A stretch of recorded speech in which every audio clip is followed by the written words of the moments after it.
کیا ہمارے پیارے نبی حضرت محمد صلی اللہ علیہ وسلم پر درود بھیجنے کا کوئی غلط طریقہ ہے تو اس سے کیسے بچیں اور درود شریف صحیح طریقے سے کیسے پڑھیں؟ نبی اکرم صلی اللہ علیہ وسلم پر درود بھیجنا اسلام میں ایک اہم عبادت ہے۔ اللہ تعالیٰ قرآن مجید میں ہمیں حکم دیتا ہے، بے شک اللہ اور اس کے فرشتے نبی پر درود بھیجتے ہیں۔ اے ایمان والوں، تم بھی آپ صلی اللہ علیہ وسلم پر درود اور خوب سلام بھیجا کرو۔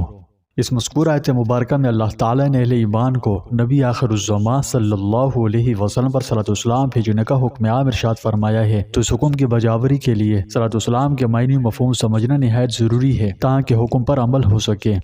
مذکورہ آیت مبارکہ میں اللہ کی طرف صلاۃ کی جو نسبت وارد ہوئی ہے، اس سے مراد اللہ تعالیٰ کا فرشتوں کے سامنے نبی آخر الزماں کی مدح و ثنا اور تعریف و توصیف کرنا اور ان پر اپنی مخصوص رحمتیں نازل کرنا ہے، اور فرشتوں کی طرف سے ان کا صلاۃ آپ صلی اللہ علیہ وسلم کے لیے دعائے رحمت و مغفرت کرنا ہے، اور ایمان والوں کی طرف سے صلاۃ کا مفہوم آپ صلی اللہ علیہ وسلم کی مدح و ثنا، تعریف و توصیف اور دعا کا مجموعہ ہے۔ سیاق و سباق پر نظر ڈالنے سے صاف محسوس ہو جاتا ہے کہ اس سلسلے بیان میں یہ بات کس لیے ارشاد فرمائی گئی ہے۔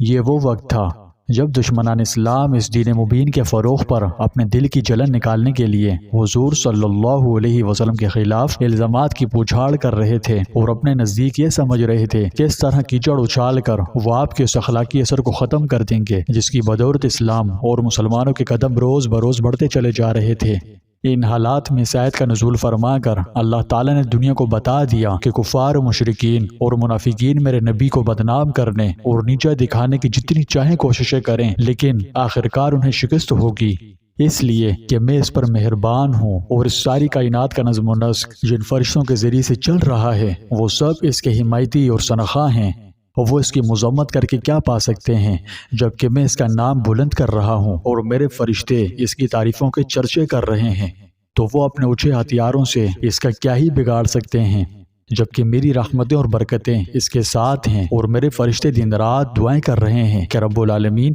محمد صلی اللہ علیہ وسلم کا مرتبہ اور بھی زیادہ بلند کر اور اس کے دین کو اور زیادہ فروغ دے۔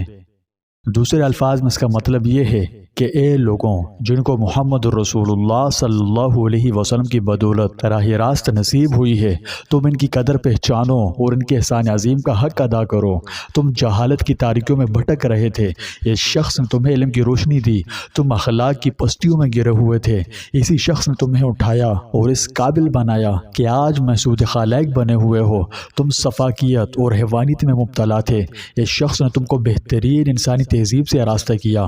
کفر کی دنیا اسی لیے شخص پر خار کھا رہی ہے کہ اس نے عظیم الشان احسانات تم پر کیے، اور اس نے ذاتی طور پر کبھی کسی کے ساتھ کوئی برائی نہ کی تھی۔ اس لیے اب تمہاری احسان شناسی کا لازمی تقاضا یہ ہے کہ جتنا بغض وہ اس خیر مجسم کے خلاف رکھتے ہیں اسی قدر بلکہ اس سے زیادہ محبت تم ان سے رکھو، جتنی وہ اسے نفرت کرتے ہیں اتنی ہی بلکہ اس سے زیادہ تم اس کے گرویدہ ہو جاؤ، جتنی وہ اس کی مذمت کرتے ہیں اتنی ہی بلکہ اس سے زیادہ تم اس کی تعریف کرو، جتنا وہ اس کو بدخواہ ہیں اتنے ہی بلکہ اس سے زیادہ تم اس کے خیرخواہ بنو، اور اس کے حق میں وہی دعا کرو جو اللہ کے فرشتے شب و روز اس کے لیے کر رہے ہیں کہ اے رب دو جہاں، جس طرح تیرے نبی نے ہم پر بے پایاں احسانات فرمائے ہیں، تو بھی ان پر بے حد و بے حساب رحمتیں فرما، ان کا مرتبہ دنیا میں بھی سب سے زیادہ بلند کر اور آخرت میں بھی ان تمام مقربین سے بڑھ کر تقرب عطا فرما۔ تو پس نبی کریم رؤوف الرحیم صلی اللہ علیہ وسلم پر ہدیہ درود و سلام بھیجنا بہت مبارک اور بہت زیادہ فضیلتوں والا عمل ہے۔ اللہ سبحانہ و تعالیٰ کی رحمتوں اور بخششوں کے کیا کہنے کہ اس عمل کو کرنے والوں کے لیے اپنی رحمتوں اور برکتوں کے خزانے کھول دیتا ہے۔ فرمایا کہ جو شخص نبی کریم صلی اللہ علیہ وسلم پر ایک مرتبہ درود بھیجے، اللہ سبحانہ و تعالیٰ اس پر 10 رحمتیں نازل فرماتا ہے۔ سبحان اللہ۔ تو جس طرح ایمان کے لیے ذکر اللہ اور دعا عبادت ہیں، اسی طرح درود شریف بھی ایک عمدہ ترین عبادت ہے۔ اس کی فضیلت کا اندازہ اس حدیث مبارکہ سے لگا لیجئے۔ حضرت انس بن مالک رضی اللہ تعالیٰ عنہ سے روایت ہے کہ رسول اکرم صلی اللہ علیہ وسلم نے فرمایا، جو شخص ایک مرتبہ مجھ پر درود پڑھے گا تو اللہ تعالیٰ اس پر 10 رحمتیں نازل فرمائے گا، اس کی 10 خطائیں معاف کی جائیں گی اور اس کے 10 درجے بلند کیے جائیں گے۔ تو پس ایک مرتبہ درود شریف پڑھنے سے 10 برائیں ختم اور 10 نیکیاں لکھی جاتی ہے، 10 درجے بلند ہوتے ہیں اور 10 رحمتوں کا نزول ہوتا ہے۔ لیکن یہاں ایک اہم سوال آتا ہے کہ کیا ایسا کرنے کا کوئی غلط طریقہ بھی ہے؟ یوں سمجھیے کہ عوام میں اس حوالے سے کچھ غلط تصورات اور عام غلطیاں پائی جاتی ہے۔ یہ بات اپنے ذہن میں رکھیں کہ درود شریف ہی ایک واحد ایسی عبادت ہے جو ہر وقت، ہر حال اور ہر گھڑی میں قبول ہوتی ہے، یعنی کوئی چیز اسے قبول ہونے میں خلل نہیں ڈال سکتی۔ تو بہت سے عام لوگ سمجھتے ہیں، بلکہ اس سمجھنے کو ایک عام غلطی ہی قرار دیا جا سکتا ہے کہ نبی کریم رؤوف الرحیم صلی اللہ علیہ وسلم پر درود بھیجنے کے لیے خلوت میں بیٹھنا اور گھنٹوں بیٹھے رہ کر درود پڑھنا ضروری ہے، یا خلوت میں بیٹھ کر اور کوئی خاص طریقہ یا کوئی لمبی چوڑی خرافات سے گزرنے کے بعد درود پڑھا جانا چاہیے۔ تو ایسی کوئی بات نہیں، بلکہ میں نے پہلے کہا کہ یہ واحد ایک ایسی عبادت ہے جو ہر وقت، ہر جگہ اور ہر گھڑی قبول ہے۔ اس کے لیے کسی خاص گھڑی یا وقت کا انتظار کرنے کی ضرورت نہیں، یا خلوت میں بیٹھ کر پڑھنا اس کے لیے لازمی شرط نہیں ہے۔ ہاں، اگر بندے کے پاس زیادہ مصروف ٹائم نہ ہو اور وہ خوشی سے خلوت میں بیٹھ کر باوضو یہ عمل کرنا چاہے، تو اللہ کی رحیم و کریم ذات سے قوی امید ہے کہ اس اہتمام کی برکت کی وجہ سے اسے اس اہتمام پر خصوصی نماز سے نواز دے۔ بہرحال یہ عمل ہر وقت، ہر گھڑی، ہر آن کیا جا سکتا ہے، چاہے کوئی چلتے پھرتے کرنا چاہے یا خلوت میں بیٹھ کر تنہائی میں یا سفر و حضر، غرض جس وقت بھی کرے، اللہ کے ہاں ضرور قبول ہے۔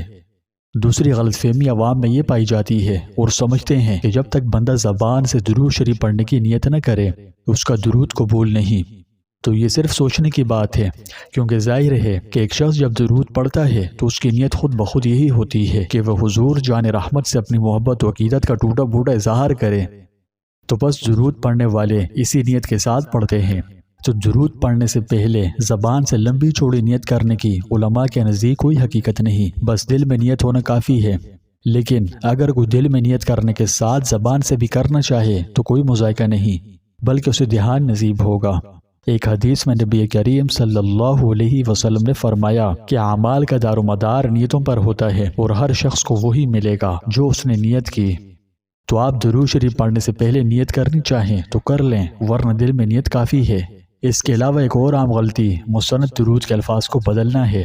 یعنی اکثر لوگوں کا کہنا ہے کہ رسول اللہ صلی اللہ علیہ وسلم نے امت کو درود بھیجنے کے مخصوص طریقے ارشاد فرمائے ہیں جن میں درود ابراہیمی ہے، تو اس کے علاوہ کوئی اور درود نہیں پڑھ سکتے، یا اس کو چھوڑ کر کوئی اور درود پڑھنا یہ بدعت ہے۔